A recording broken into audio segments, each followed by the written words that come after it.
तो हम लोग श्री चैतन्य चरितामृत से अपनी चर्चा को आगे बढ़ाते हैं। हमारा बहुत सौभाग्य है, श्री प्रभुपाद ने चैतन्य चरितामृत ऐसा ग्रंथ हमें दिया है, नहीं तो कुछ भी नहीं, ऐसे ही जिंदगी जा रही होती।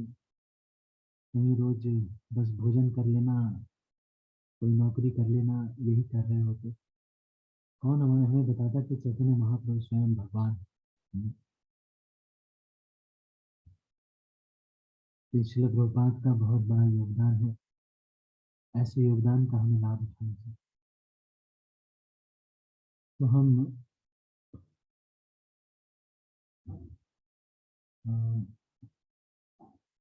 श्री चैतन्य चरितामृत में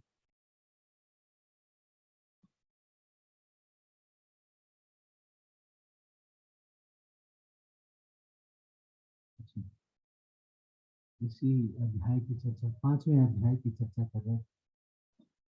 और हम कौन से श्लोक पे पहुंचे थे, एक बार चैट में लिख करके कोई बताएंगे? तो यार कहाँ तक हम 102 तक शायद पहुंच गए। 102 तक किया। ठीक, 103 से हमें करना है। ठीक है, तो मैं इसको शेयर करता हूँ, आप इसको देखते हैं। मैंने आपको बताया था कि ये श्लोक आपको याद करना चाहिए, इसको स्नैपशॉट लेके रखना चाहिए और इसको स्मरण करना चाहिए। प्रतिमान ही तुम साक्षात ब्रजेंद्र नंदन, विप्रलादि कर तुम अकार्य कारण। हे प्रभु, आप मूर्ति नहीं, आप तो साक्षात महाराज नंद के पुत्र हैं।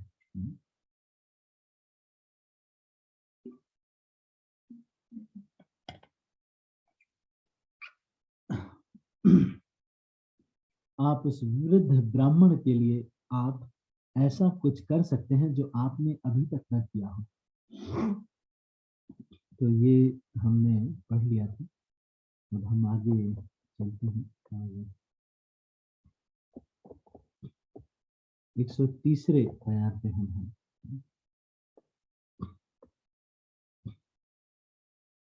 तो कहानी यहाँ तक पहुंच गई है कि भगवान साक्षी गोपाल उनके पीछे पीछे, तरुण ब्राह्मण के पीछे पीछे चलने लगे। इसको आगे पढ़ते हैं। इस प्रकार यह तरुण ब्राह्मण चलता रहा जब तक कि वह अपने देश में नहीं पहुंच गया। जब वह अपने गांव के निकट पहुंचा तो वह इस प्रकार सोचने लगा, अब मैं अपने गांव पहुंच चुका हूं और अपने घर जाकर सभी लोगों को बतलाऊंगा कि साक्षी आ गया है। देखो भगवान को भक्त क्या क्या बना देता है, कभी सारथी तो कभी साक्षी।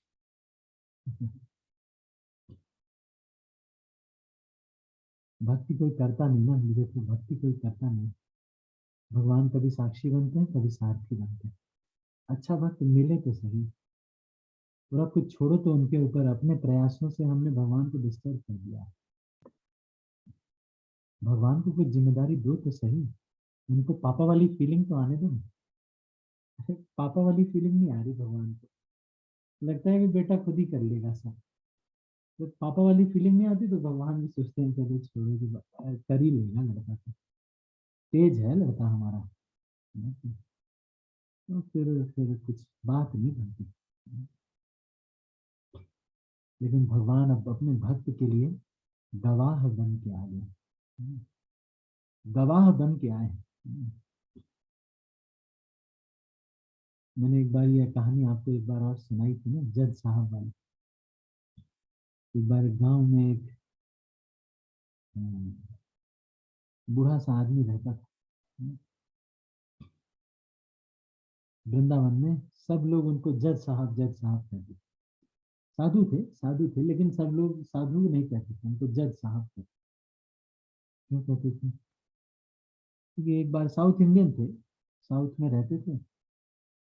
लेकिन एक बार कुछ ऐसा हुआ कि उनके गांव में जो है कुछ केस हो गया। तो वो केस में कौन फंस गया? वो केस में फंस गए एक व्यक्ति। ऐसा हुआ कि वो फंस गया, तो वो जो व्यक्ति था वो भोला भाला सीधा साधा व्यक्ति था। उसको ज्यादा कुछ समझ में नहीं आता था, बस वो जब भी कुछ होता तो कह देता, भाई देखो मैं तो कुछ नहीं जानता, आगे रघुनाथ जी जाने, है कि भगवान जाने सब कुछ, मैं तो ज्यादा नहीं जानता। बेचारा सीधा साधा था, कुछ ज्यादा नहीं उसको मालूम था। तो एक बार उसकी बेटी का विवाह था, उसको पैसे की जरूरत पड़ी। किसी धनाढ्य व्यक्ति से पैसे लेके उसने विवाह करना चाहा। जब उसके बाद पैसे लेने गया तो उसने सोचा कि ये तो सीधा साधा व्यक्ति है, चलो इससे धोखा करते हैं। उसने पावती दी, पावती में कुछ नहीं लिखा। पावती मतलब एक्नॉलेजमेंट मिलता है ना, रसीद, रसीद में कुछ भी नहीं लिखा। बेचारा सीधा साधा था, वो लेकर के आ गया। कुछ दिन बाद वो जो सेठ था उसने केस कर दिया उनके ऊपर कि इसने पैसे जो है हाँ, लिए हैं और लौटाए नहीं, जबकि उसने बाद में उस पैसे को लौटा दिया था। उसकी रसीद दी थी, लेकिन वो जो रसीद थी उसने बनाई थी रसीद, लेकिन उसने सोचा कि इसको बेवकूफ बनाते हैं, इसने जो लौटाने की जो रसीद थी, पैसे लौटाने की, उसको खाली खाली उसने दे दी। तो ये मैं थोड़ा जल्दी बता रहा हूँ क्योंकि आपको पहले से भी पता है, ये भक्तमाल की कहानी है। तो फिर ये केस पहुंचा जज साहब के पास। जज साहब ने कहा कि तुम्हें कोई रसीद मिली थी? तो बोले कि यही रसीद थी, तो वही खाली वाली रसीद थी। वो रसीद में तो कुछ लिखा नहीं था। तो फिर जज साहब ने पूछा कि इसके आगे तुम्हें कुछ पता है? तो बेचारा भोला भाला व्यक्ति था, उसने कहा कि देखो ऐसा है, आगे मुझे तो कुछ नहीं पता है, बाकी तो रघुनाथ जी जाने, हम तो कुछ नहीं जानते। फिर उसके बाद उसने कथा मुझे भी बहुत अच्छी लगती है। जो चैतन्य महाप्रभु प्रहलाद महाराज और ध्रुव महाराज की कथा 100 बार सुन सकते हैं, तो हम क्यों नहीं सुन सकते? तो जी के पास आगे रघुनाथ जी जाने ऐसा कह दिया। जज साहब ने सोचा कि रघुनाथ कोई व्यक्ति हो। तो जगन्नाथ तो जज साहब ने सम्मन जारी कर दिया कि तू रघुनाथ जी आके गवाही दीजिए कि इन्होंने पैसे वापस कर दिए। अब सम्मन चला गया, गांव में पहुंचा तो रघुनाथ जी के नाम से कौन व्यक्ति है? तो रघुनाथ जी तो एक ही है, भगवान रघुनाथ का मंदिर है। वहां पहुंच गया तो पुजारी के पास सम्मन पहुंचा कोर्ट से, जब कि भगवान के नाम का सम्मन आया है। तो सम्मन जब आ गया तो पुजारी ने भगवान राम से कहा कि भगवान आपके पास सब लोग दान करने आते हैं, बहुत सारी कुछ लेके आते होंगे, लेकिन सम्मन आज पहली बार आया, पहली बार आपको कोर्ट में बुलाया गया।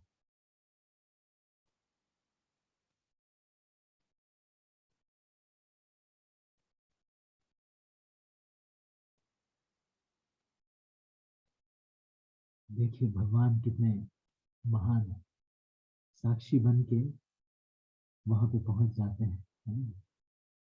और साक्षी बन के भगवान वहां पर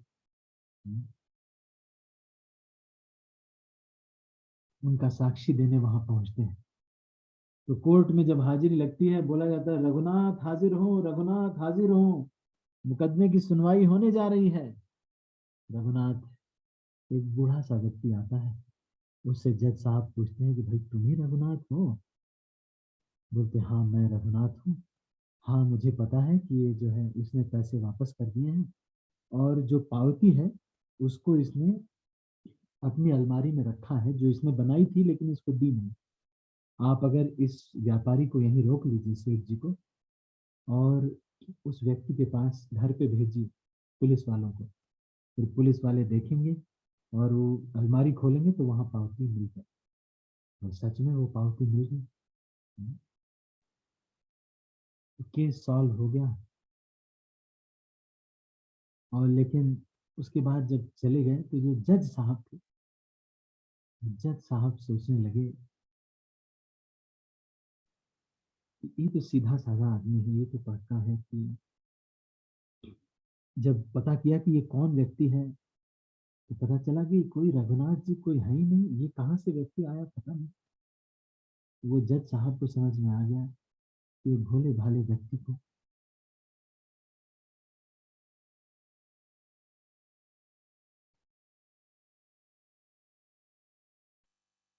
उस भोले भाले व्यक्ति को मदद करने के लिए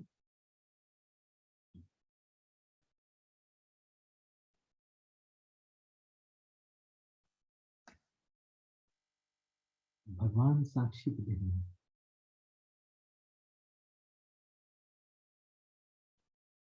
तब से वो जज साहब जो है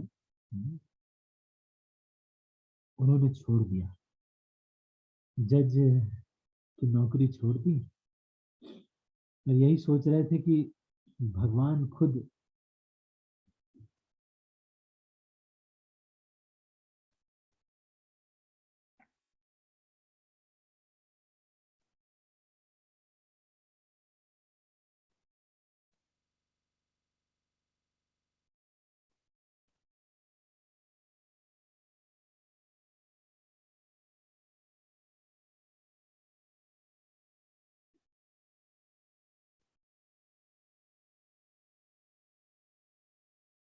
अपने भक्त की गवाही देने आए, है ना? तब से जज की नौकरी छोड़ दिए और हमेशा जो है वृंदावन आ गए। साउथ इंडियन थे, वृंदावन आ गए और वृंदावन में रहते हुए कभी बैठते नहीं थे। तो लोग उनसे पूछते थे कि बैठते क्यों नहीं है आप, हमेशा या तो खड़े रहते थे नहीं तो लेट जाते थे सोने के लिए, लेकिन बैठते नहीं थे। तो लोग पूछते थे जज साहब आप बैठते क्यों नहीं। कहते थे कि एक बार भगवान खुद जब गवाही देने आए थे तो मैं बैठा था और भगवान खड़े थे।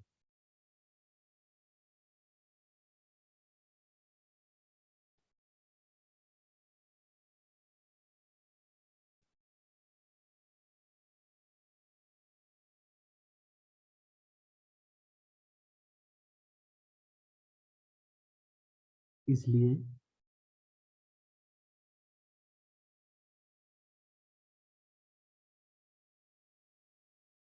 कभी बैठते नहीं। ठीक है, तो हम आगे इसको पढ़ते हैं।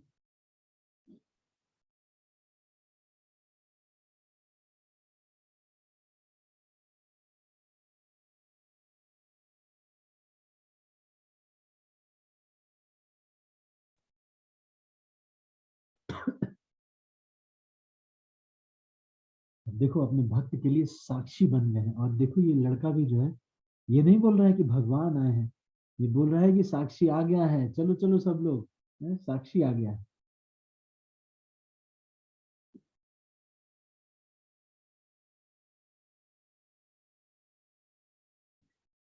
उस ब्राह्मण ने सोचा कि यदि गांव वाले गोपाल विग्रह का प्रत्यक्ष दर्शन नहीं करेंगे तो उन्हें विश्वास नहीं होगा कि गोपाल आए हैं।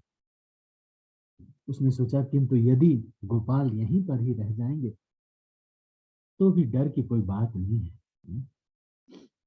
यह सोचकर वह देखने के लिए पीछे मुड़ा और उसने देखा कि पूर्ण पुरुषोत्तम भगवान गोपाल मुस्कुराते हुए वहां खड़े हैं।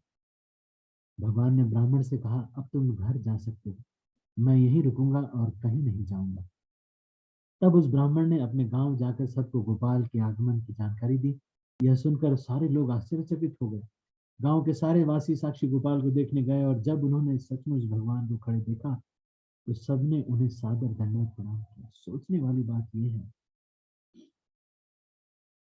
हम्म, सोचने की बात है कि एक भक्त अगर भक्ति कर ले, एक भक्त, एक अच्छा भक्त अगर भक्ति कर ले तो सारे ब्रह्मांड का उद्धार हो जाए। उस एक भक्त की वजह से आप देखो सारे गांव को दर्शन मिल रहा है, सारे गांव को दर्शन मिल रहा है। और बाकी लोग तो कुछ तो विश्वास भी नहीं कर रहे थे, लेकिन ऐसे लोग जो अनक्वालिफाइड हैं, एक भक्त की वजह से उनको भी दर्शन मिल रहा है। मतलब एक अच्छा भक्त कितना वैल्यूएबल है। चैतन्य महाप्रभु कहते हैं एक ढंग का भक्त अगर मिल जाए तो ये ब्रह्मांड को मैं दे दूं, ब्रह्मांड बेचने को तैयार।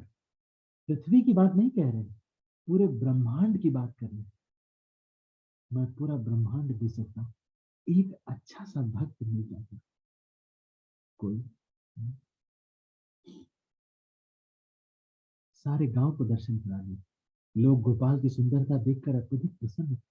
और जब उन लोगों ने यह सुना कि वे सच में चल कर आए हैं, तो उन सब के आश्चर्य का ठिकाना न रहा। तब वह वृद्ध ब्राह्मण भी परम आनंदित होकर गोपाल के सम्मुख आए और तुरंत ही दंड के समान पृथ्वी पर गिर पड़ा। इस तरह गांव भर के निवासियों के समक्ष गोपाल इसके साक्षी बने कि उस वृद्ध ब्राह्मण ने तरुण ब्राह्मण को अपनी कन्या दान में दी थी। विवाह संपन्न हो जाने के बाद भगवान ने उन दोनों ब्राह्मणों को बतलाया, तुम दोनों ब्राह्मण जन्म जन्मांतर से मेरे सनातन दास हो। विद्यानगर के इन दोनों ब्राह्मणों की इस तरह ही ऐसे अनेक भक्त हैं जो भगवान के सनातन दास, जो नित्य सिद्ध कहलाते हैं। यद्यपि ये नित्य सिद्ध भौतिक जगत में प्रकट होते हैं और सामान्य व्यक्ति प्रतीत होते हैं, किंतु वे किसी भी परिस्थिति में पूर्ण पुरुषोत्तम भगवान के भक्त रहते हैं। तो नित्य सिद्ध होने की परिभाषा क्या है? कोई नित्य सिद्ध है, कैसे पता चलेगा? नित्य सिद्ध है, एक भी क्षण ऐसा नहीं होगा उसके जीवन में, 24 घंटे हर दिन ऐसा नहीं होगा कि जिस समय उसने भगवान को भूल गया होगा। नित्य सिद्ध का यही लक्षण है। जीव दो प्रकार के होते हैं, नित्य सिद्ध तथा नित्य। नित्य सिद्ध भगवान के साथ अपने संबंध को नहीं भूलता, जबकि नित्य बद्ध सृष्टि के पूर्व से भी सदैव बद्ध रहता है। वह पूर्ण पुरुषोत्तम भगवान के साथ अपने संबंध को सदा भूलता रहता है। तो ये जो संबंध है कि मैं भगवान का दास हूँ, ये बार बार भूल जाना, मतलब वही बद्ध चीज है। जो ये भूल जाता है वही नित्य बद्ध चीज। जो इस नित्य संबंध को याद रहता है वो नित्य मुक्त है। यहाँ पर भगवान उन दोनों ब्राह्मणों को बताते हैं कि वे जन्म जन्मांतर से उनके नित्य दास। जन्म जन्मांतर भौतिक जगत की ओर संकेत करता है, क्योंकि आध्यात्मिक जगत में जन्म मृत्यु जरा व्याप्त नहीं। पूर्ण पुरुषोत्तम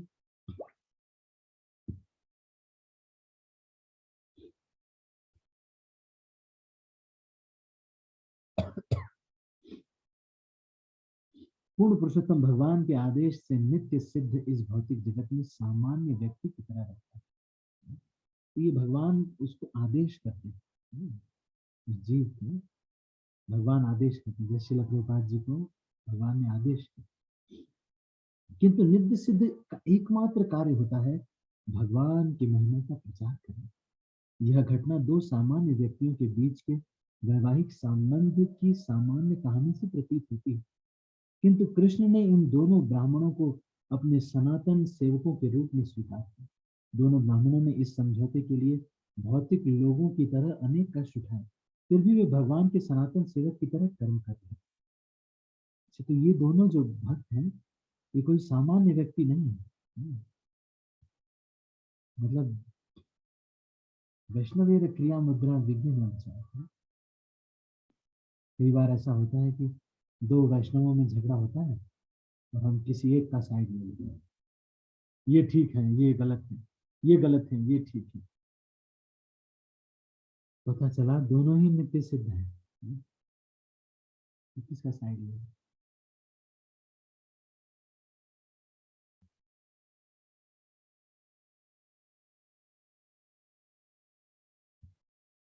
इसलिए वैष्णवों को ज्यादा जज नहीं करना चाहिए, ज्यादा क्या थोड़ा भी नहीं करना चाहिए, ज्यादा क्यों करना।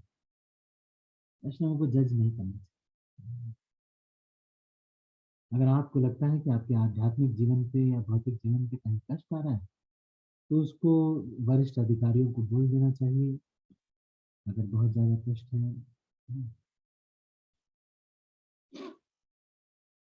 नहीं तो फिर हमको वैष्णवों को ज़्यादा जज नहीं, किसी एक का पार्टी क्या लेना। ये दोनों सनातन सेवक हैं, मतलब है। हम सोच रहे थे कि वो वृद्ध ब्राह्मण ने गलत किया होगा, है? और उस तरुण ब्राह्मण ने सही किया, लेकिन यहाँ पे कह रहे दोनों ही सनातन सेवक हैं। इस भौतिक जगत के में सारे नित्य सिद्ध भले ही सामान्य व्यक्तियों की तरह श्रम करते प्रतीत हों, किंतु वे यह कभी नहीं भूलते कि वे भगवान के नित्य दास। यही परिभाषा है किसकी? नित्य सिद्ध की, कि वो भगवान का नित्य दास।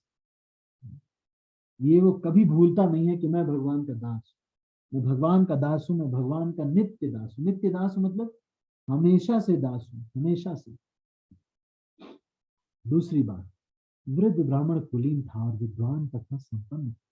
तरुण ब्राह्मण साधारण परिवार का था और अशिक्षित था, किंतु भगवान की सेवा में लगे नित्य सिद्ध के लिए इन भौतिक योग्यताओं का कोई महत्व नहीं। तो कोई हो सकता है कि बहुत ऊंचे कास्ट में न जन्म ले, हो सकता है कि वो उतना विद्वान ना हो, पैसे वाला ना हो सकता है वो पढ़ा लिखा भी ना हो, लेकिन भगवान का स्मरण हमेशा उसको, अगर अपना दास, वो अपने को भगवान का दास समझ आया है, भगवान की सेवा में जो 24 घंटे में से 25 घंटे लगा रहता है, तो वो फिर उसको किसी इस योग्यता की जरूरत नहीं कि अरे वो आईआईटी से नहीं पढ़ा है, बड़ी कंपनी में नौकरी इसका नहीं किया, वहां नहीं पढ़ा। डिग्री विग्री तो आजकल फेक मिल जाती है। जैसे आजकल बड़ा फैशन चला है, पत्राचार से कर लेते हैं लोग, है ना, पोस्टल तरीके से कर लेते हैं और कह देते हैं कि हमने वहां से पढ़ाई की है। जैसे कुछ कोर्सेज चलते हैं आजकल, जैसे स्विस यूनिवर्सिटी का कोई कोर्स चल रहा है, ऑनलाइन चल रहा है कोरोना की वजह से, या किसी भी तरह से वहां से कोई कोर्स कर लिया, diploma in management from Swiss university हो गया, या फिर कोई एनआईओएस से 10th पास कर लिया, 12th पास कर लिया, कोई और एग्जाम दे रहा है। कोई विद्वान होने का क्या है, ज्यादा अच्छे से बोल रहा है तो विद्वान है भाई, फैक्ट निकाल के रख दिया ABC, है ना, तो जैसा निकाल के रख दिया, हमने सोचा बहुत विद्वान है। लेकिन इससे विद्वत्ता की, जो भगवान का भक्त है वो विद्वान है, वही बुद्धिमान है जो नवधा भक्ति 24 घंटे करता रहता है। उसको प्रहलाद महाराज कहते हैं तन मन में धीतम उत्तम। बाकी लोगों को मैं नहीं कहता कि ये लोग बुद्धिमान है, कोई हो सकता है कि वो मैनेजमेंट में बहुत बढ़िया हो, ऐसे बातें करे कि व्यक्ति अपना पूरा पर्स ही दे दे। कई लोग ऐसे होते हैं ना, ऐसे ट्रिक तरीके से बात करके अपना काम निकाल लेते हैं, लेकिन प्रहलाद महाराज ऐसे व्यक्ति को, ये क्राइटेरिया नहीं है, ये तो चालाक हैं आप, और क्या, पिछले जन्म में सियार रहे होंगे, और क्या, बस यही है। और इससे नित्य सिद्ध भक्त हैं आप, इससे नहीं पता, सियार रहे होंगे, पिछले जन्म के लोमड़ी हैं, और क्या, इसीलिए लोमड़ी के जैसे थोड़ा चालाक है। जो नहीं मिलता उसको क्या देते हैं, खट्टा है। जो मिल जाते भक्त बन नहीं पाते, तो उसको क्या ऐसा प्रोपागेंडा फैला दिया कि भक्त बनने की कोई जरूरत ही नहीं है। अब सारे लोग ये समझते हैं कि महान भक्त कौन है, महान भक्त वो है जो, क्राइटेरिया ही अलग हो गया, तो जो नित्य बद्ध कहलाते हैं सर्वथा भिन्न होते हैं। इस कथन की पुष्टि श्री नरोत्तम दास ठाकुर ने की है। गौरांगीण संगी गणे नित्य सिद्ध करी मानी, से जाए ब्रजेंद्र सुत पाश, श्री गौड़ मंडल भूमि जेबा जाने चिंतामणि, तार है ब्रज भूमि। जो व्यक्ति भगवान श्री चैतन्य महाप्रभु के पार्षदों को नित्य सिद्ध के रूप में स्वीकार करता है, वह निश्चित रूप से वैकुंठ लोक जाकर भगवान का पार्षद है। हमें यह भी जानना चाहिए कि बंगाल के वह स्थान जहाँ जहाँ चैतन्य महाप्रभु रहे, अर्थात गौड़ मंडल भूमि, ये ब्रज भूमि या वृंदावन के समान है। वृंदावन तथा गौड़ मंडल भूमि अथवा श्रीधाम मायापुर के निवासियों में किसी तरह का अंतर नहीं, तो चाहे वृंदावन रहो नहीं तो मायापुर चले जाओ। भगवान ने कहा, मैं तुम दोनों की सच्चाई से अति प्रसन्न हुआ, अब तुम वर मांग सकते हो। इस तरह दोनों ब्राह्मणों ने अत्यंत प्रसन्नता पूर्वक वर मांगा। उन ब्राह्मणों ने कहा, कृपा करके आप यहीं रहो, जिससे सारे संसार के लोग जान सकें कि आप अपने सेवकों पर कितने कृपालु।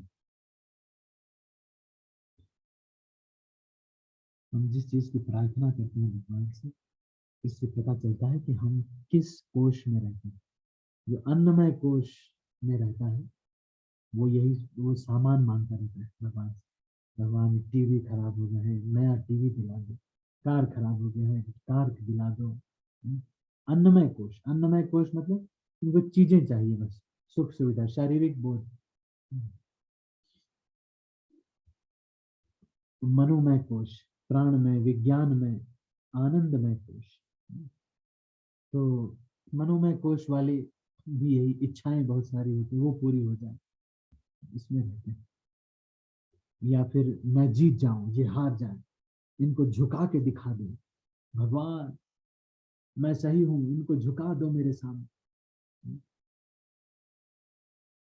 लेकिन भक्त जो है, भक्त क्या भगवान से मांगता है? भगवान से मांगता है बस बहुत हो गया यह संसार में, मैं बहुत दिन तक यहाँ पड़ा रहा, अब बस अपने चरण में ले लीजिए, यहाँ एडजस्ट नहीं हो पा रहा है।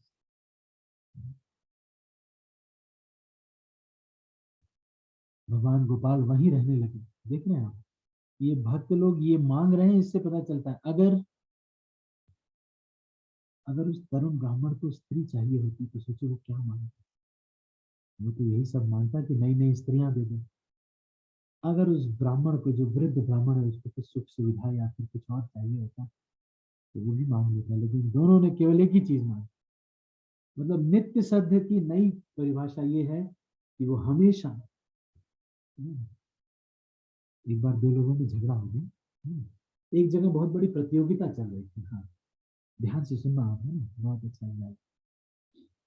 एक जगह बड़ी प्रतियोगिता चल रही थी, जो पटक पटक के एक दूसरे को जो सबसे ज्यादा बार पटकेगा, उसको एक केक मिलेगा। हाँ, तो क्या हुआ, दो पहलवान थे, दोनों ने निश्चय किया कि अच्छा चलो, एक तो केक हम एक ही केक है, आधा हम खा लेंगे, आधा तुम खा लेंगे, पटक ज्यादा हम एक दूसरे को कर लेते हैं। एक पहलवान ने निश्चय किया कि मैं पटकी खाऊंगा, और एक ने निश्चय किया कि मैं पटकूंगा। और खूब पटक पटक के उनके पॉइंट इतने ज्यादा हो गए, 20-25 पॉइंट हो गए कि कोई इतनी बार पटका ही नहीं था। तो प्राइज किसको मिला? इन लोगों को। देख रहे हैं आप, बुद्धिमान होना चाहिए। फोकस क्या है? फोकस है केक। केक, पटकना फोकस नहीं, केक है। उसी तरह से शिल प्रभुपाद का जो मूवमेंट, ये जो हमारा प्रचार है, भगवान की सेवा है, ये क्या है? यही है केक। ये आगे बढ़ना चाहिए, भक्तों का संग बढ़ना चाहिए, भक्तों की चेतना और विकसित होनी चाहिए। इसमें इसमें एक भक्त जो है, इसमें सोचता है, इसमें हारना नहीं, इसमें हारना नहीं। केक हमें मिलना चाहिए, एक दो बार हम हार जाए, पटक खा जाए, भले चले, लेकिन केक, केक तो भाई मुस्कान को ही मिलना चाहिए। तो इन दोनों ने देखो कितनी अच्छी इच्छा की, इच्छा ऐसी की कि और प्रचार बढ़ेगा और लोग जुड़ेंगे। भगवान गोपाल वहीं रहने लगे और दोनों ब्राह्मण उनकी सेवा में लग गए। यह घटना सुनकर विभिन्न देशों से अनेक लोग गोपाल का दर्शन करने के लिए आने लगे। अंत में उस देश के राजा ने यह आश्चर्यजनक कथा सुनी, तो वह भी गोपाल का दर्शन करने के लिए आया और अत्यंत संतुष्ट हुआ। उस राजा ने एक सुंदर मंदिर बनवा दिया, नियमित सेवा प्रारंभ करवाई। गोपाल साक्षी गोपाल के नाम से अत्यंत विख्यात हो गए। इस प्रकार साक्षी गोपाल ने विद्यानगर में रहकर दीर्घ काल तक सेवा स्वीकार की। विद्यानगर दक्षिण भारत में तेलंगाना में गोदावरी के निकट पर स्थित है। ये कहाँ की कहानी, आपके यहाँ की कहानी? हैदराबाद से बोल रहे हैं ये लोग। जिस स्थान पर गोदावरी नदी, या हो सकता है कि राजमंड्री से नदी, गोदावरी नदी बंगाल की खाड़ी में गिरती है, वह कोट देश कहलाता है। उड़ीसा साम्राज्य अत्यंत शक्तिशाली था और कोट देश उड़ीसा की राजधानी था। तब वह विद्यानगर कहलाता था। पहले यह नगर गोदावरी नदी के दक्षिणी तट पर बसा था। उस समय राजा पुरुषोत्तम देव उड़ीसा में राज्य करते थे। वर्तमान विद्यानगर शहर नदी के दक्षिण पूर्व में है और राजमंड्री से 25 किलोमीटर 20-25 मील। प्रताप रुद्र के काल में महाराज प्रताप रुद्र वहां के गवर्नर रामानंद राय। विजयनगर तथा विद्यानगर एक नहीं है। बाद में युद्ध हुआ जिसमें उड़ीसा के राजा पुरुषोत्तम देव ने इस देश को जीत लिया। उस राजा ने विद्यानगर के राजा को हरा दिया और उसके माणिक के सिंहासन नामक सिंहासन को अपने अधिकार में कर लिया, जिसमें अनेक रत्न जड़े हुए थे। माणिक के सिंहासन, इसकी एक कहानी भी है, आगे प्रभुपाद जी बताएंगे। उस राजा का नाम पुरुषोत्तम देव था। वह महान भक्त था और आर्य सभ्यता में अग्रसर था। उसने गोपाल के चरण कमलों पर याचना की, कृपा करके मेरे राज्य में चलो। जब राजा ने गोपाल से अपने राज्य में चलने के लिए प्रार्थना की, तो गोपाल ने उसकी भक्ति के वश में होकर उसकी प्रार्थना स्वीकार की और इस तरह गोपाल विग्रह को वह राजा अपने साथ कटक लौट आया। माणिक के सिंहासन को जीतकर राजा पुरुषोत्तम देव उसे जगन्नाथपुरी ले आए और उसने उसे जगन्नाथ भगवान को समर्पित कर दिया। इस बीच उसने कटक में गोपाल की नियमित पूजा भी की।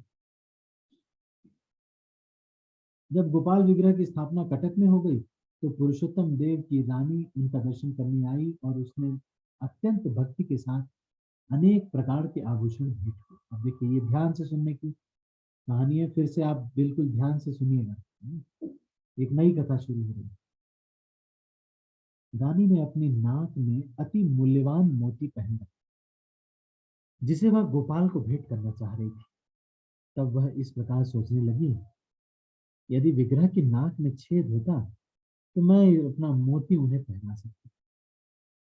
यह विचार करके रानी ने गोपाल को नमस्कार किया और वह अपने महल लौट आई। उस रात उसने सपना देखा कि गोपाल प्रकट हुए हैं और उससे कह रहे हैं, बचपन में मेरी माता ने मेरी नाक में छेद करके उसमें बड़े यत्न से मोती पहनाया। वह छेद अब भी है। चाहो तो तुम इस छेद का प्रयोग उस मोती को पहनाने के लिए कर सकती हो, जिसे तुम मुझे देना चाहती हो। भगवान अपने भक्त से सेवा लेना चाहते हैं, इसलिए ये सब करते हैं। प्रेम के कितने भूखे हैं। मोती की कमी नहीं, मोती बनाने वाले को मोती की कमी नहीं। मोती बनाने वाले को मोती की कमी नहीं है, लेकिन फिर भी भक्त से मोती मांगते हैं। आश्चर्य है, आश्चर्य है। नारियल को बनाने वाले को नारियल चढ़ाया जाता है। जिसने सारे दुनिया का सारा नारियल बनाया है, ऐसे नारियल को बनाने वाले को नारियल चढ़ाया जाता है।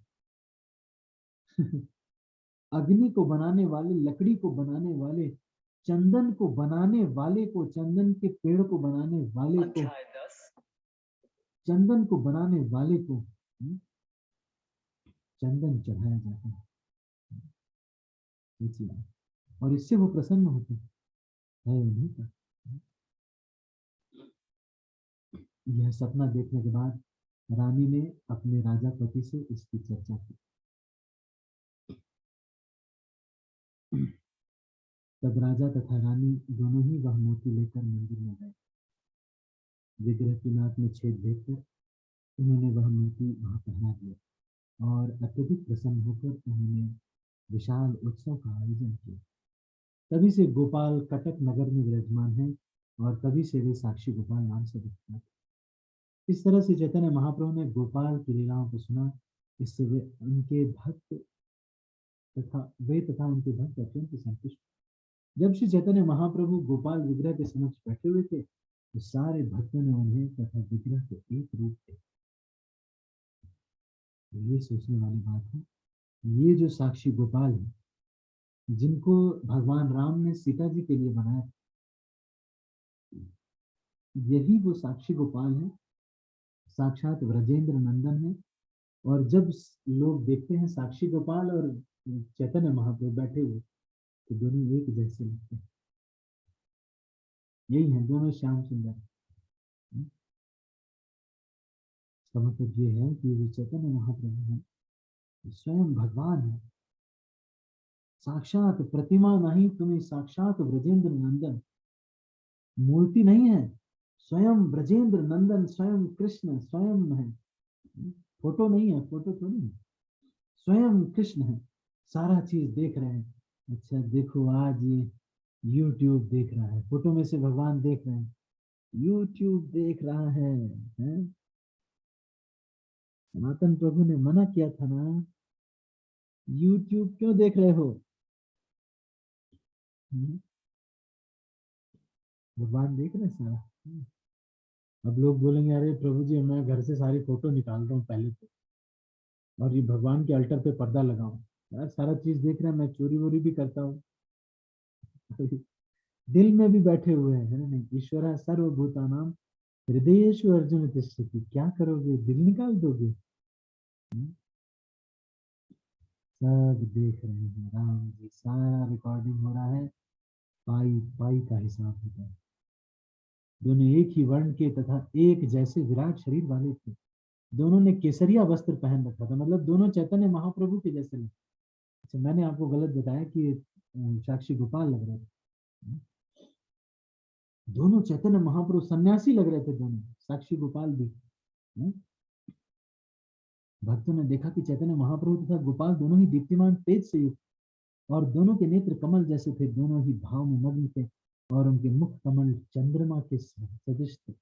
जब श्री नित्यानंद प्रभु ने चैतन्य महाप्रभु तथा गोपाल विग्रह दोनों को इस तरह देखा तो वे भक्तों से परिहास करने लगे, जो सब के सब मुस्कुरा रहे थे, सब मुस्कुरा रहे थे। इस तरह से चैतन्य महाप्रभु ने मंदिर में वह रात बड़े ही आनंद से बिताई।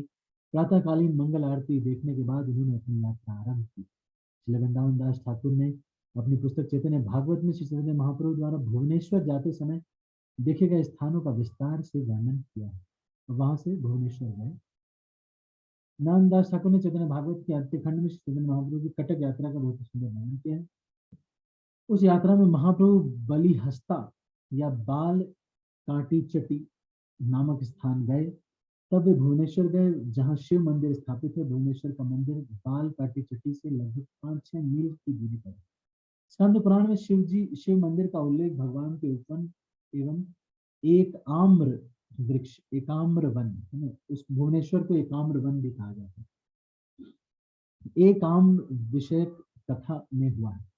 ये कथा फिर से बता रहे हैं तात्पर्य में, इसको ध्यान से सुनिएगा।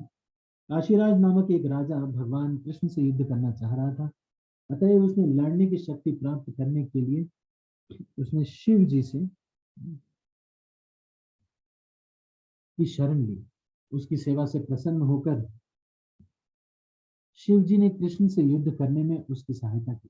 शिव का नाम आशुतोष है, जिसका अर्थ यह है कि जब कोई उनकी पूजा करता है तो वो शीघ्र ही प्रसन्न हो जाते हैं, चाहे भक्त किसी भी उद्देश्य से पूजा करे, और भक्त जो भी वर मांगता है वे उसे देते हैं।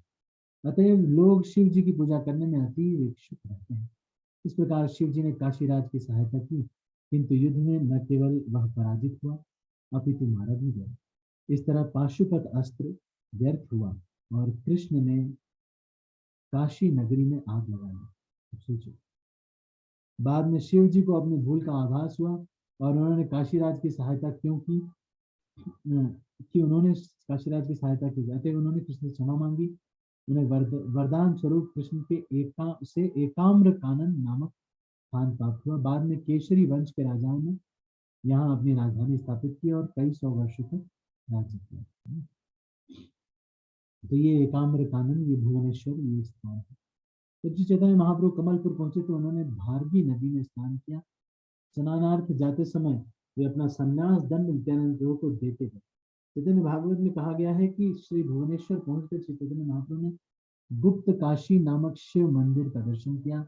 शिव जी ने समस्त तीर्थों का जल लाकर यहाँ बिंदु सरोवर उत्पन्न करके इस तीर्थ स्थान की स्थापना की थी। चैतन्य महाप्रभु ने शिव जी के प्रति सम्मान के कारण इस सरोवर में स्नान किया। लोग अब भी आध्यात्मिक दृष्टि से इस सरोवर में स्नान करने जाते हैं। वास्तव में यहाँ पर स्नान करने से भौतिक दृष्टि से भी मनुष्य स्वस्थ हो जाता है। तो ये बिंदु सरोवर कभी हम जगन्नाथपुरी की यात्रा करेंगे तो चलेंगे। इस सरोवर में स्नान करने और इसका जल पीने से पेट के सभी रोग दूर हो जाते हैं। नियमित स्नान से कुपच अवश्य में अच्छा हो जाता है। भारगी नदी को चैतन्य महाप्रभु के इस स्थान स्नान करने के बाद से दंड भंगा नदी भी कहते हैं। यह जगन्नाथपुरी से 6 मील उत्तर में स्थित है। नाम में परिवर्तन का कारण अगले श्लोकों में मिलेगा। जब श्री चैतन्य महाप्रभु कपिलेश्वर नामक शिव मंदिर में गए तो नित्यानंद प्रभु ने अपने पास रखे उनके संन्यास दंड के 3 खंड करके भारगी नदी में फेंक दिए। बाद में यह नदी दंड भंगा नदी कहलाने लगी। श्री भक्ति सिद्धांत श्री ठाकुर ने श्री चैतन्य महाप्रभु के संन्यास दंड का रहस्य तोड़ने का रहस्य बतलाया है। चैतन्य महाप्रभु ने एक मायावादी सन्यासी से संन्यास लिया। सामान्यतः मायावादी सन्यासी एक दंड धारण करते हैं। श्री चैतन्य महाप्रभु की अनुपस्थिति का लाभ उठाकर श्री नित्यानंद प्रभु ने उस दंड को 3 खंडों में तोड़ डाला और दंड भंगा नदी में फेंक दिया। संन्यास आश्रम में 4 विभाग होते हैं: कुटीचक, बहुदक, परिव्राजकाचार्य और परमहंस।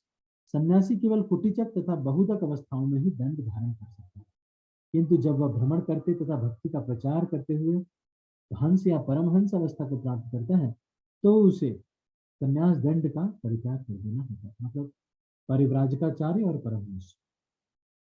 श्री चैतन्य महाप्रभु साक्षात भगवान कृष्ण है, इसलिए कहा गया है श्री कृष्ण चैतन्य राधा कृष्ण नहीं है। श्रीमती राधा रानी तथा श्री कृष्ण ये 2 व्यक्तित्व श्री चैतन्य महाप्रभु के अवतार से में मिश्रित। इसलिए श्री चैतन्य महाप्रभु को महापुरुष मानते हुए भगवान नित्यानंद ने उनकी परमहंस अवस्था की प्रतीक्षा करना उचित नहीं समझा। उन्होंने तर्क दिया कि पूर्ण पुरुषोत्तम भगवान स्वयं परमहंस अवस्था के प्राप्त हैं, अतः उन्हें संन्यास दंड धारण करने की आवश्यकता नहीं। इसलिए उन्होंने उस दंड के 3 खंड करके नदी में फेंक दिए। दूर से ही जगन्नाथ के मंदिर को देखकर श्री चैतन्य महाप्रभु तुरंत भावाविष्ट हो गए। मंदिर को दंडवत प्रणाम करने के बाद वे प्रेमावेश में नृत्य करने लगे। देव शब्द पूर्ण पुरुषोत्तम भगवान के मंदिर का सूचक है। जगन्नाथपुरी का मंदिर, वर्तमान मंदिर राजा अनंग भीम ने बनवाया। तो ये जो मंदिर है ये राजा इंद्रदुम्न ने नहीं बनवाया। किसने बनवाया है? राजा अनंग भीम ने बनाया इस मंदिर को, जो अभी आप देख रहे हैं। इतिहासकारों का कहना है कि यह मंदिर कम से कम 2000 वर्ष पूर्व बना होगा। चैतन्य महाप्रभु के काल में मूल मंदिर के चारों ओर छोटे भवन नहीं बने थे, न ही तब मंदिर के सामने ऊंचा चबूतरा ही बना, जो आजकल आप देखते हैं वहाँ एक पिलर लगा हुआ, ऊंचा चबूतरा बना हुआ।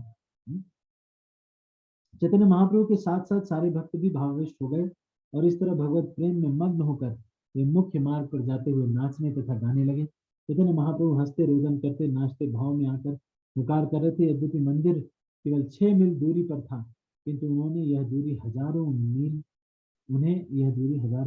लगी। तो जिस चैतन्य महाप्रभु भावावेश में होते हैं तो उन्हें यह एक क्षण 12 वर्ष के समान लगता है। दूर से ही जगन्नाथ मंदिर को देखकर वे इतने भावाविष्ट हो गए कि उन्हें 6 मील का मार्ग हजारों मील लंबा लग रहा है। थोड़ा सा जल्दी में पढ़ रहा हूँ, कुछ ज्यादा नहीं। इस तरह चलते चलते महाप्रभु अठार नाला नामक स्थान पर पहुंचे। वहां आकर उन्होंने श्री नित्यानंद प्रभु से बातें करते हुए अपनी बाह्य चेतना व्यक्त की। जगन्नाथपुरी के प्रवेश द्वार पर अठार नाला नामक एक पुल है जिसमें 18 महराबे हैं। महराबे मतलब 18 महराबे हैं, मतलब झरोखे हैं। जब श्री चैतन्य महाप्रभु को बाह्य चेतना आई तो उन्होंने नित्यानंद प्रभु से कहा कि मेरा दंड लौटा दो। तो नित्यानंद प्रभु ने कहा उसके तो 3 खंड हो गए। नित्यानंद प्रभु ने कहा, जब आप भावावेश में गिरे तो मैंने आपको पकड़ा, किंतु हम दोनों उस दंड पर गिर गए। इस तरह वो दंड हम लोगों के भार से टूट गया। मैं नहीं जानता उसके टुकड़े कहाँ गए। आपका दंड निश्चित रूप से मेरे अपराध के कारण टूटा है। अब आप जो उचित समझे मुझे दंड दें। जिस तरह से उनका दंड टूटा था, उसकी कहानी सुनकर महाप्रभु को थोड़ा दुख प्रकट किया और कुछ क्रोध में आकर वे इस प्रकार बोले। नित्यानंद प्रभु श्री चैतन्य महाप्रभु द्वारा संन्यास ग्रहण किए जाने को व्यर्थ समझ, इसलिए उन्होंने महाप्रभु के द्वारा दंड धारण करने की सुविधा समाप्त कर दी। तो चैतन्य महाप्रभु इसलिए क्रुद्ध हुए क्योंकि वे अन्य सन्यासियों को शिक्षा देना चाहते थे कि परमहंस पद प्राप्त करने से पूर्व दंड का परित्याग। मतलब अगर आप परमहंस नहीं हैं तो दंड का परित्याग मत कीजिए। यह देखकर कि ऐसे कार्य से विधानों में ढील आ सकती है, महाप्रभु स्वयं दंड धारण किए रहना चाहते थे, किंतु नित्यानंद प्रभु ने उसे तोड़ डाला। इसलिए सदन महाप्रभु को क्रुद्ध हुए। भगवद गीता में कहा गया है, यदि आचरति श्रेष्ठ तत्त एवे तरोजना। जैसा श्रेष्ठ लोग करते हैं उसी का अनुकरण अन्य लोग करते हैं। परमहंसों का अनुकरण करने का प्रयत्न करने वाले अनुभवहीन प्राकृत भक्तों की रक्षा करने के उद्देश्य से ये चैतन्य महाप्रभु वैदिक नियमों का दृढ़ता से पालन, इसलिए भक्तों को सही शिक्षा देने के लिए उनकी रक्षा करनी। चैतन्य महाप्रभु ने कहा, आप लोगों ने मुझे नीलाचल लाकर मुझ पर उपकार किया है, किंतु यह दंड मेरा एकमात्र धन था जिसे आप लोग संभाल कर नहीं रख पाए। अतएव आप सारे लोग या तो मुझे पहले या बाद में भगवान का दर्शन करने जाओ, मैं आपके साथ नहीं जाऊंगा। मुकुंद दत्त ने श्री चैतन्य महाप्रभु से कहा, कौन मुकुंद दत्त? हे प्रभु, आप आगे आगे चलें, अन्यों को पीछे पीछे चलने की अनुमति दें। अब आपके साथ साथ हम नहीं जाएंगे। तब श्री चैतन्य महाप्रभु अन्य सभी भक्तों के आगे आगे शीघ्रता से चलने लगे। कोई भी दोनों प्रभुओं चैतन्य महाप्रभु नित्यानंद प्रभु के वास्तविक उद्देश्य को नहीं समझ सका। भक्तगण यह नहीं समझ पाए कि नित्यानंद प्रभु दंड क्यों तोड़ा, महाप्रभु ने उन्हें ऐसा क्यों करने दिया, और ऐसा करने देने के बाद और महाप्रभु क्रुद्ध क्यों हो गए। दंड भंग लीला अत्यंत गंभीर है। अब ये जो लीला है इसका तात्पर्य कुछ और है, मैं कभी इसको आगे बताऊंगा। दंड भंग लीला, इसे वही समझ सकता है जिसकी दोनों प्रभुओं के चरण कमलों में दृढ़ भक्ति है। जो व्यक्ति श्री चैतन्य महाप्रभु तथा श्री नित्यानंद प्रभु को वास्तव में समझता है, वही उनके स्वरूप तथा दंड भंग लीला को समझ सकता है। सारे पूर्ववर्ती आचार्यों ने भगवान की सेवा में पूर्णतया समर्पित होने के लिए प्रेरित होकर भौतिक जीवन की आसक्ति त्याग कर दंड धारण किया, जो मनसा कर्मणा वाचा भगवान की सेवा में व्यस्तता का सूचक है। कई लोग ऐसे भी हैं, इस्कॉन में भी कई लोग हैं जो ये कहते हैं, अब ये सन्यासी ब्रह्मचारी बनने का अब समय खत्म, अब बस ऐसे ही रहना पड़ेगा। ऐसा नहीं, हमारे सारे आचार्यों में पूर्ववर्ती जितने भी आचार्य आए, कलयुग में ही क्यों ना आए, सबने संन्यास दिया। इसलिए हर एक भक्त को आगे चल के ये जरूर सोचना चाहिए कि मैं एक दिन सारी आसक्ति त्याग कर दंड धारण करूंगा।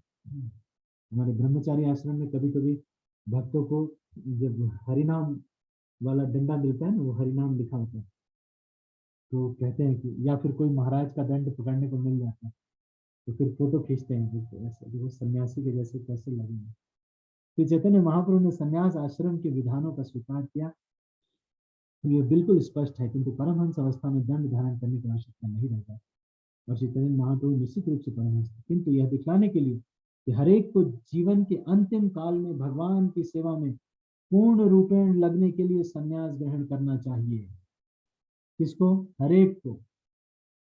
चैतन्य महाप्रभु गृहस्थ थे, हरेक को यहाँ पे कह रहे, हरेक को जीवन के अंतिम काल में भगवान की सेवा में पूर्ण रूपेण लगने के लिए संन्यास ग्रहण करना चाहिए। श्री चैतन्य महाप्रभु तथा उनके पार्षद जैसे परमहंस भी सदैव विधानों का पालन करते हैं, यही उनका हेतु था।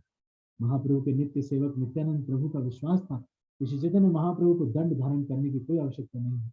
इसलिए संसार को यह बताने के लिए कि श्री चैतन्य महाप्रभु समस्त विधानों के ऊपर है, उन्होंने दंड के 3 खंड कर डाले। श्री भक्ति सिद्धांत स्वरूप ठाकुर ने दंड भंग लीला का इस प्रकार वर्णन किया। मैं ये सोचता हूँ कि ये जो आचार्य हैं, जैसे गोपाल कृष्ण महाराज, राधानाथ महाराज, लोकनाथ महाराज, ये लोग अपने दंड से इतना प्रेम क्यों करते हैं, ऐसे पकड़ के रहते हैं? कभी कभी कहीं जाते हैं तो देखता हूँ तो मैं सोचता हूँ, लेकिन इन लोगों ने सारे शास्त्र रटे हुए हैं, तभी तो ये लोग ऐसा आचरण कर पा रहे हैं जो शास्त्रों के कहीं भी विपरीत नहीं। ब्राह्मणों ने पर कृपालु रहने पर वाले भगवान गोपाल की महिमा अपार है। साक्षी गोपाल की यह कथा नित्यानंद प्रभु द्वारा सुनाई गई और इसके श्रोता थे श्री चैतन्य महाप्रभु। साक्षी गोपाल की कथा में 4 शिक्षाओं पर विचार करना चाहिए। प्रथम, तो आप ये नोट कर सकते हैं, प्रथम, गोपाल का अर्चा विग्रह सच्चिदानंद स्वरूप है। दूसरा, अर्चा विग्रह भौतिक विधि विधानों से परे है, मतलब ये नहीं कि खड़े हैं चल नहीं सकते, या जो भक्त के लिए चल सकते हैं, बम के लिए नहीं है। बम के लिए हो सकता है ना चले, लेकिन भक्त के लिए चल सकते हैं तथा वे दिव्य विधानों की स्थापना करते हैं। तीसरा, ब्राह्मण होने पर दिव्य पद मिल सकता है, किंतु ब्राह्मण बनकर विधि विधानों का दृढ़ता से पालन करना है। कोई ब्राह्मण बने तो ऐसा विधि विधानों का पालन करना। चौथा, ब्राह्मण्य देव साक्षात भगवान श्री कृष्ण का सूचक है, जिनकी पूजा इस प्रकार की जाती है, नमो ब्राह्मण्य देवाय तो ब्राह्मणताय च जगदिताय कृष्णाय गोविंदाय नमो नमः। इससे सूचित होता है कि जो भक्त कृष्ण के संरक्षण में रहता है वह स्वतः ब्राह्मण पद परिस्थित होता है। ऐसा ब्राह्मण कभी मोहग्रस्त नहीं होता, यह सत्य है।